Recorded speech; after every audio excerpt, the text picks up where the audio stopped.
श्रीमन ने कई बार फोन खोलकर वह फोटो देखी। एकाएक उसके दिमाग में एक ख्याल आया। उसने जूम करके फोटो को कई कोनों से देखा। Oh my God! इस फोटो में बैकग्राउंड वही है, लेकिन ये सेम टू सेम वो फोटो नहीं जो मैंने अपलोड की थी। जरूर इस फोटो से किसी ने छेड़छाड़ की है। मतलब ये तो पक्का है कि किसी ने मेरी अपलोड की गई फोटो को फोटोशॉप करके ये फोटो लगा दी। लेकिन किसने किया ऐसा? कृष्णा के अचानक गायब होने के कारण श्रीमन पहले से ही हैरान परेशान था ही, पर अब इस नई टेंशन ने उसके दिमाग को अपने कब्जे में ले लिया था। अगर कोई उसके फ़ोन से छेड़छाड़ कर सकता है तो क्या फ़ायदा इतनी स्मार्टनेस का? वह यही सब सोचकर झुंझला उठा था। कुछ सोचते हुए एकाएक उसने जल्दी से बेडरूम का दरवाज़ा अंदर से बंद किया और अपने सीक्रेट रूम की ओर चल दिया और रूम में आकर बोला, यार, तुम लोगों को मालूम है बाहर क्या ड्रामा हुआ है? सारा प्लान चौपट हो गया। पहले वो कृष्णा गायब हो गई और अब उसे सबक सिखाने के लिए जो फोटो अपलोड किया किसी ने उसे बदल दिया। समझ नहीं आता ये सब कैसे हो गया। कोई तो है जो मेरी हर योजना को फेल करने में लगा है, लेकिन मुझे नहीं पता कि वो कौन है। बौखलाए हुए लहजे में श्रीमन ने समीर और अभिनव से कहा। वे दोनों हैरानी से श्रीमन की तरफ देखने लगे। श्रीमन की सवालिया नज़र उन दोनों पर थी, पर दोनों ने ही इनकार में सिर हिला दिया कि उन्हें इस बारे में कुछ पता नहीं।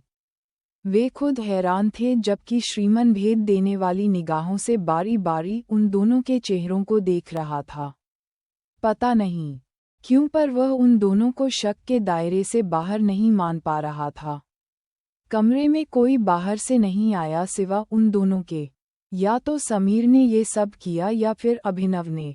डियर, हमें कुछ नहीं पता। हम लोग खुद परेशान हैं कि सारा प्लान चौपट हो गया। अब हम दोनों महाबलेश्वर में ऐश कैसे करेंगे? श्रीमन के हाथ को अपने हाथ में लेते हुए समीर ने उसके करीब जाकर बात करनी चाहिए, लेकिन श्रीमन इस समय कुछ और ही सोच रहा था। उसने समीर का हाथ झटक दिया और फिर से फ़ोन को गुस्से से देखने लगा। समीर ठीक कह रहा है यार, हम लोग तो खुद हैरान है कि ये सब क्या और कैसे हो रहा है। मुझे तो ये भी डर है कि वो लड़की कहीं हम सबकी पोल न खोल दे। सारी बात कहीं रायजादा साहब तक न पहुंच जाए। मेरी तो सलाह है कि तुम किसी प्राइवेट डिटेक्टिव को हायर क्यों नहीं करते श्रीमन? अभिनव ने समीर की हाँ में हाँ मिलाई। नहीं, मैं ऐसे हार नहीं मान सकता। मेरा प्लान फुल प्रूफ था। कोई तो गड़बड़ हुई है। कोई तो है जो उस लड़की के साथ मिला हुआ है। वो लड़की इतनी स्मार्ट तो नहीं लगती। कुछ तो गड़बड़ है, पर मैं उसे ढूंढ निकालूंगा। यस, मैं फिर से एक बार फोटो पोस्ट करूंगा। मेरे प्रोफाइल में क्या गड़बड़ है? हैकिंग है या कुछ और अभी पता चल जाएगा। श्रीमन अपने प्रोफाइल की सिक्योरिटी को लेकर चिंतित था। उसने चेक करने के लिए एक और दूसरी किसी अलग विषय की पोस्ट की। इसके बाद अगला काम उसने ये किया कि समीर और अभिनव दोनों के फ़ोन की समरी चेक की, पर उसे ऐसा कुछ नहीं मिला कि उन पर कोई शक हो। परेशान होकर वह चुपचाप बैठकर सोचने लगा। समीर उसके करीब आकर उसके कंधे पर हाथ रखने ही लगा था कि उसने इशारे से दोनों को चुप कर दिया और बहुत गहराई से पूरे घटनाक्रम पर विचार करने लगा। इधर कृष्णा के घर में कोहराम मचा हुआ था। कुछ समय पहले जो घर हंसी, खुशी, ठहाकों और रोशनी में डूबा एक शादी वाला घर था, आज वहां मातम छाया हुआ था। कुछ ही समय में उन सब की दुनिया उजड़ गई थी। कृष्णा की माँ का तो रोना ही बंद नहीं हो रहा था। कैसा पहाड़ टूट पड़ा था उन लोगों पर। एक तरफ तो बेटी गायब थी और दूसरी उनके जीवन यापन का सहारा नौकरी भी छिन गई थी। सब्र करो मंजुला, कुछ नहीं होगा हमारी बेटी को।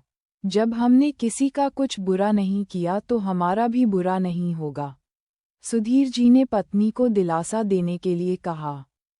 लेकिन मंजुला की हालत तो बेटी की चिंता में खराब हो चुकी थी। कैसी बातें करते हो आप कृष्णा के पापा? जिसके सुख की कामना में हमने तमाम देवी देवताओं से मन्नतें मांगी थी, वह बेटी आज जाने कहाँ चली गई। भगवान जाने जिंदा भी है या। बोलते हुए मंजुला फिर से फूट फूट कर रोने लगीं। वैदिक और सुधीर जी बेबसी से अपने हाथ मल रहे थे। आपकी नौकरी भी चली गई। परसों शादी हुई और आज बेटी गायब हो गई। दुनिया भर में बातें होंगी। कितनी बदनामी हो जाएगी। हम किस किस को जवाब देंगे? समाज को क्या मुंह दिखाएंगे? भगवान मुझे उठा क्यों नहीं लेता? ये दिन देखने से अच्छा था मैं मर ही जाती। मंजुला का विलाप जैसे आसमान छूने लगा। वैदिक दौड़कर किचन से एक गिलास पानी ले आया। सुधीर जी ने मंजुला को संभाला और जिद कर कुछ घूंट पानी उन्हें पिलाया। इधर गुस्से में उबलते हुए वैदिक ने कहा, मुझे बदनामी की नहीं दीदी की चिंता है माँ। मैं अपनी बहन को खोकर चुप नहीं बैठने वाला। मैंने सोच लिया है कि मैं श्रीमन रायजादा के खिलाफ पुलिस में कंप्लेंट करूंगा। उसकी बात सुनकर सुधीर जी और मंजुला एक दूसरे की तरफ देखने लगे। इधर श्रीमन को सोचते हुए कुछ याद आया। उसने अभिनव को आदेशात्मक लहजे में कहा, अभिनव, तुम कमरे के पीछे बने फायर एग्जिट से कुछ देर के लिए बाहर जाओ। मुझे समीर के साथ कुछ वक्त बिताना है।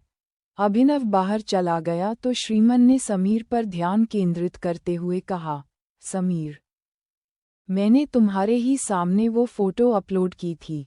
कहीं तुमने ही तो मेरा पासवर्ड नहीं देख लिया? सच सच बताओ, कहीं तुम ही तो वो आदमी नहीं जिसने फोटो बदल दी? ओह श्री डियर, तुम्हें मुझ पर शक है? मुझ पर?